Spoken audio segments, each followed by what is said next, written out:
मेरा बॉस के हमने भी बोली क्या कहा। जय हिंद मेरे प्यारे साथियों, आज देख रहे हैं ऋग्वेद, जो कि पहले हम लोग देख चुके हैं। कुछ चीजें इसमें जो थी वो बताया गया है, और आज इसका जो भी ऋग्वेद का है डिटेल्स में देखेंगे। और यहाँ पर देखेंगे फर्स्ट हमारा ऋग्वेद से संबंधित जितने भी दिया गया है, आइए देखते हैं। सबसे प्राचीन वेद ऋग्वेद को कहा जाता है, और इसका जो उपवेद है ये आयुर्वेद कहते हैं। ऋग्वेद का उपवेद है जो आयुर्वेद कहते हैं। इसमें मंडल की संख्या देखा जाए तो ये 10 है, और सूक्त की संख्या देखा जाता है तो 1028 है। इसमें रचनाएं जो है वो 10,462 है। ये ऋग्वेद जो है ये गद्य के रूप में वर्णित है। इसमें पवित्र नदी देखा जाए तो सरस्वती को माना जाता है। यहाँ देखेंगे स्वार्धिक चर्चा अगर कहा जाए तो सिंधु नदी को किया गया है। ऋग्वेद में स्वार्धिक चर्चा अगर किसी को किया गया है तो सिंधु नदी को किया गया है। और ऋग्वेद के जो भी ज्ञाता होते थे उनको होत्रु या होत्री कहा जाता था। ऋग्वेद में गंगा की चर्चा कहा जाए तो एक बार किया गया है। गंगा की चर्चा इसमें एक बार किया गया है ऋग्वेद में। और यमुना नदी की चर्चा कहा जाए तो 3 बार किया गया है। और इंद्र की चर्चा कहा जाए तो 250 बार किया गया है। ये किया गया है प्रमुख देवता के रूप में किया गया है इंद्र का। यहाँ देखेंगे अग्नि की चर्चा, यानी कि अग्नि जो थी उनकी चर्चा इसमें 200 बार से भी अधिक किया गया था, और ये दूसरा प्रमुख देवता के रूप में माना जाता था अग्नि को। और यहाँ पर देखिए इससे संबंधित मंडल देखते हैं। मंडल में देखेंगे तो जो पहला मंडल था और 10वां मंडल था, इसको हम लोग नवीनतम मंडल कहते हैं, यानी कि नया मंडल के नाम से जानते हैं। यहाँ देखेंगे कुछ मूल मंडल थे जो कि 2 से लेकर के 7 तक जितने भी मंडल आते हैं ये हमारा सबसे प्राचीन मंडल के रूप में जाना जाता है। यहाँ देखिए जो तीसरा मंडल था, यानी कि थर्ड मंडल हमारा, गायत्री मंत्र दिया गया है ओम भूर्भुवः स्वः, जो भी है। यहाँ पर देखेंगे थर्ड मंडल, तो इसमें गायत्री मंत्र जो था ये सावित्री एवं सूर्य से संबंधित है। यहाँ 7वां मंडल देखेंगे तो ये 10 राज युद्ध जो हुआ था, ये 10 सुदास एवं 10 जनों के बीच पारुष्णी नदी पर, यानी कि परुष्णी नदी पर जो भी लड़ा गया था उसको हम लोग 10 राज के युद्ध कहते हैं। 8वें मंडल में देखा जाए तो ये हस्तलिखित, यानी कि हाथ से लिखने का जो प्रमाण था वो मिला था, और इसको इसी हस्तलिखित प्रमाण को हम लोग खील के रूप में जानते हैं, यानी कि खील कहते हैं। 9वां मंडल देखेंगे तो ये सोम देवता के लिए उल्लेखित है, माना जाता है 9वें मंडल को। 10वें मंडल में ये, तो 10वें मंडल में देखेंगे तो पुरुष सूक्त वर्ण है इसमें। और ये जो पुरुष सूक्त है ये कर्म के आधार पर बताया गया है, और ये कैसे इसकी उत्पत्ति हुई है इसके बारे में भी यहाँ पर वर्णन किया गया है।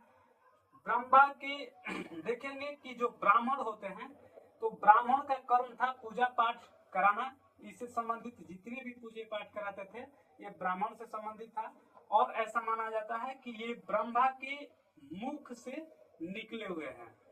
क्षत्रिय देखा जाए, यानी कि जितने भी सोल्जर सैनिक ये जो थे सेना, ये इनकी भुजाओं से निकले हुए हैं। किसके? ब्रह्मा के।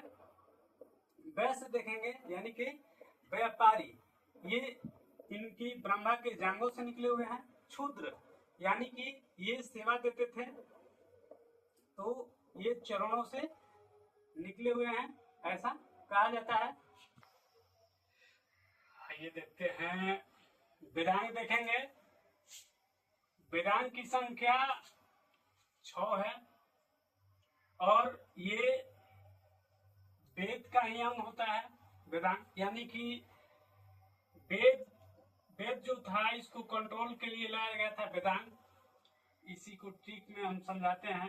ट्रिक इसका है बया ज्यो निशिक छे, यानी कि व्या से हो जाएगा व्याकरण, ज्यो माने ज्योतिष, नि माने निरुक्त, सी माने शिक्षा, क माने कल्प, छे मतलब छंद, यानी कि व्याकरण, ज्योतिष, निरूप, शिक्षा, कल्प और छंद, यही हमारा जो 6 है 6 दिया गया है यहाँ पर, यही हमारा क्या है तो वेदांग है।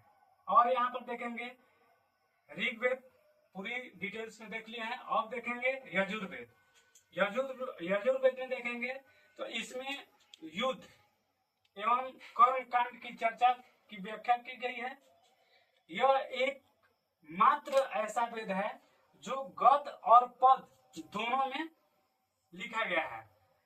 जब हम लोग ऋग्वेद देख रहे थे तो उसमें केवल गद में ही उल्लेखित किया गया था, लेकिन यजुर्वेद जो है इसको हम लोग दोनों में उल्लेखित किया गया है, दोनों में इसकी चर्चा की गई है, गद और पद दोनों में चर्चा की गई है। इसी तरह देखेंगे यहाँ पर सामवेद देखेंगे, यानी कि ऋग्वेद पढ़ लिए हैं, यजुर्वेद पढ़ लिए हैं, अब यहाँ पर सामवेद देख रहे हैं।